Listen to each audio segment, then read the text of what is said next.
Hello everyone, this is Baljeet Singh and you are watching my YouTube channel Baba Bachu English class. Guys, आज के इस video में बात करेंगे पास्ट कंटिन्यूअस टेंस के जो भी सेंटेंसेज हैं एक्टिव वॉइस के, उनको कैसे पैसिव वॉइस में चेंज करें।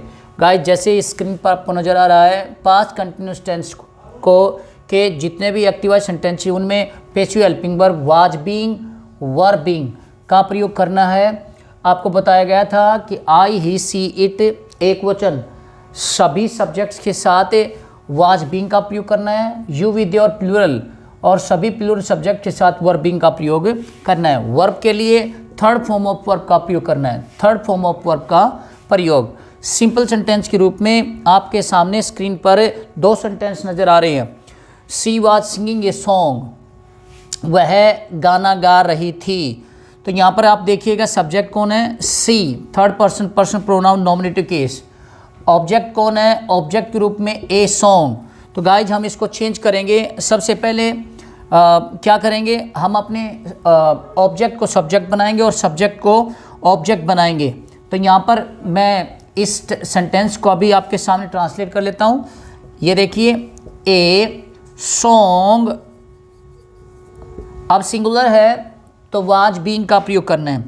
वाज बीइंग, सिंग वर्ब होता है, गाना गाना इसका जो थर्ड फॉर्म होता है संग होता है, सिंग सेंग संग, इस प्रकार से इसकी वर्ब चलती हैं। आपने लिखा संग बाय, अब जो आपका नॉमिनेटिव केस में थर्ड पर्सन पर्सनल प्रोनाउन है उसका ऑब्जेक्टिव केस बनाएंगे। सी हर हर, बाय हर, अंत में फुल स्टॉप। जिस तरह का सेंटेंस है उसी तरह का सेंटेंस हम एक्टिव से पैसिव में बना देंगे। नेक्स्ट सेंटेंस अगर हम बात करें तो दे were playing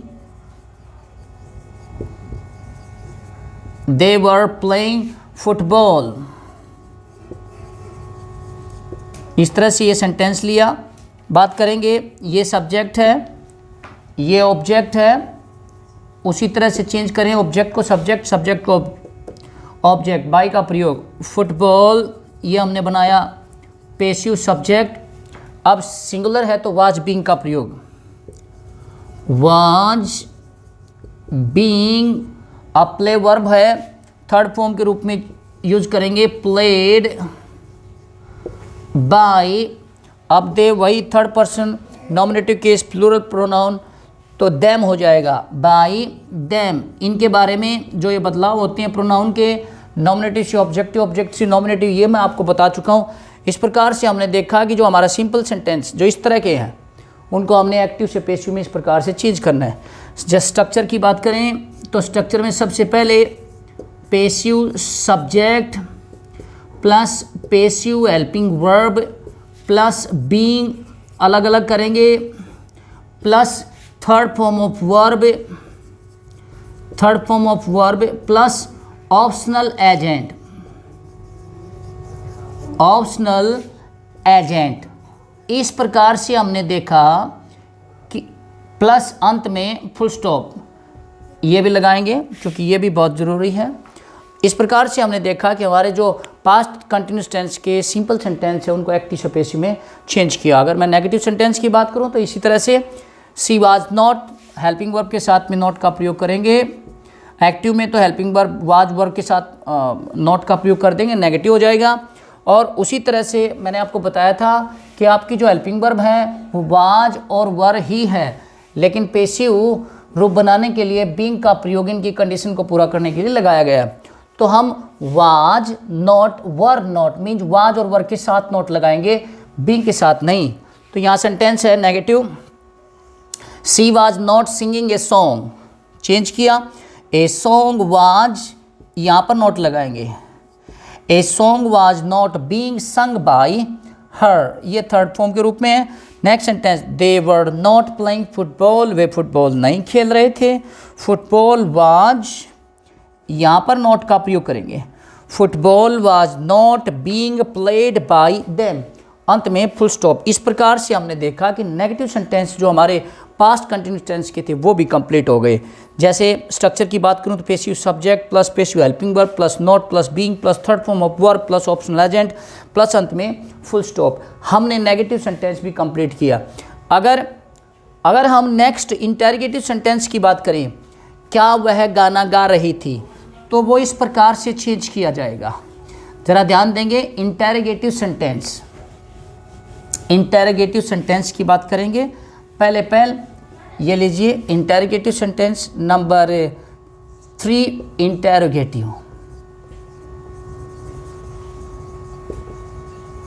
interrogative sentence was she singing a song question mark. चूँकि ये बताया गया था कि जिस तरह का सेंटेंस एक्टिव वॉइस का होता है उसी तरह का पैसिव वॉइस में चेंज करेंगे। ये एक्टिव वॉइस इंटरोगेटिव सेंटेंस है, पास्ट कंटिन्यूस टेंस, इसको हम चेंज करेंगे। ए सॉन्ग ये आपका ऑब्जेक्ट है, सी जो कि आपका नॉमिनेटिव केस में सब्जेक्ट है, हम करेंगे ऑब्जेक्ट को सब्जेक्ट बनाएंगे। उसी तरह से हेल्पिंग वर्ब का प्रयोग पहले ए सॉन्ग के साथ वाज बीइंग का प्रयोग है, तो वाज और वर्ब के बारे में बताया गया था, यही आपके हेल्पिंग वर्ब है। तो हम लिखेंगे वाज ए सॉन्ग, ऐसे लिखेंगे वाज ए सॉन्ग। अब बीइंग का प्रयोग करेंगे, बीइंग।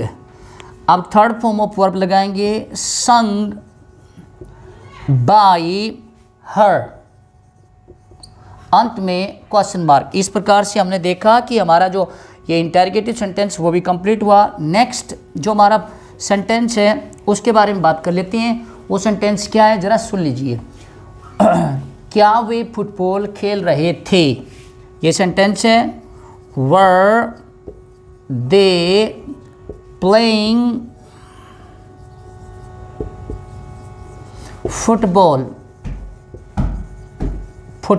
Question mark. इस प्रकार से नेक्स्ट सेंटेंस जो इसी के तरह से है, पैसिव बनाएंगे, ये एक्टिव था। तो फुटबॉल आपका ऑब्जेक्ट है, दे आपका सब्जेक्ट है, फुटबॉल सिंगुलर है तो वाज का प्रयोग किया, वाज आपने लिखा फुटबॉल। अब बीइंग का प्रयोग किया, बीइंग थर्ड फॉर्म के रूप में प्लेड बाय। उसी तरह से दे का ऑब्जेक्टिव केस बनाएंगे, दैम, अंत में क्वेश्चन मार्क। गाइस इस प्रकार से हमने देखा कि ये इंटरोगेटिव सेंटेंस भी कंप्लीट हो गया। अगर नेगेटिव सेंटेंस की बात करूँ, इंटरोगेटिव नेगेटिव, अगर स्ट्रक्चर, पहले हम स्ट्रक्चर कर लेते हैं। स्ट्रक्चर में क्या है, सबसे पहले आपका passive helping verb plus passive subject plus being plus third form of verb plus optional agent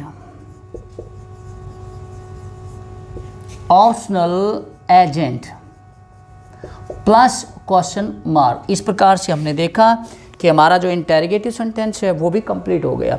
अगर मैं नेगेटिव की बात करूँ, इंटरोगेटिव नेगेटिव सेंटेंस की बात करूँ, तो वाज सी नॉट, सब्जेक्ट के साथ नॉट का प्रयोग करेंगे, ये याद रखेंगे। Was she not singing a song, ये नेगेटिव हो जाएगा, इसका पैसिव बनाएंगे। वाज ए सॉन्ग, यहाँ पर सॉन्ग के साथ नॉट बीइंग संग बाय हर, आपने इंटरोगेटिव नेगेटिव बना लिया। वर दे नॉट, यहाँ पर आप नॉट का प्रयोग करेंगे। वर दे नॉट प्लेइंग फुटबॉल, तो इसका पैसिव बनेगा। वाज फुटबॉल नॉट बीइंग, यहाँ पर हम नॉट का प्रयोग करेंगे, not being played by them, और अंत में क्वेश्चन मार्क। ये इंटरोगेटिव नेगेटिव हो जाएगा। Passive helping verb plus passive subject plus not plus being plus third form of verb plus optional agent और अंत में क्वेश्चन मार्क। इस प्रकार से इंटरोगेटिव नेगेटिव सेंटेंस भी कंप्लीट हो गया। अगर मैं बात करूँ इंटरोगेटिव इंफॉर्मेटिव की, जिसमें आपने वाई दैट मीन्स क्यों,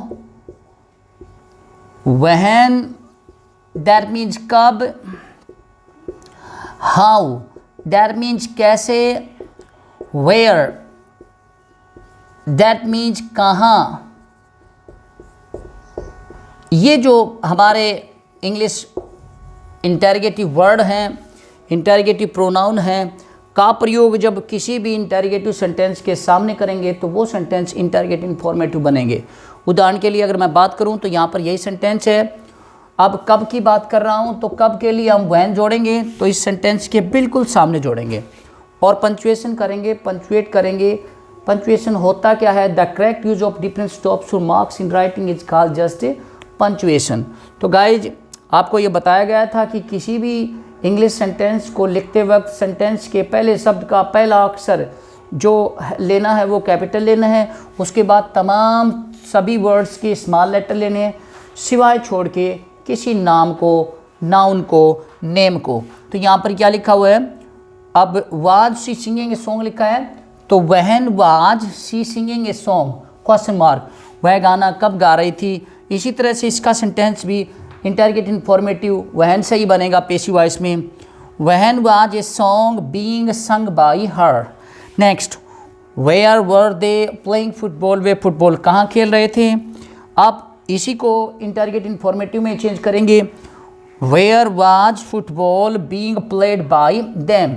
इस प्रकार से हमारा इंटरोगेटिव इंफॉर्मेटिव जो सेंटेंसेज हैं पास्ट कंटिन्यूस टेंस के वो भी आपने कंप्लीट सीख लिए। अगर मैं नेगेटिव की बात करूं तो यही इंटरोगेटिव नेगेटिव के रूप में जो आपने पहले बनाया, अभी सब्जेक्ट के साथ नोट का प्रयोग करना, चाहे वो एक्टिव है चाहे वो पैसिव है, आप इसको आसानी से बना पाएंगे। आई होप कि आपको ये जो तरीका है ये आसान लगा हो और आपने ये बहुत अच्छी तरीके से समझा हो। आप मेरे वीडियो को देखते रहें, लाइक करें, शेयर करें, सब्सक्राइब करें। Thank you for watching my YouTube channel.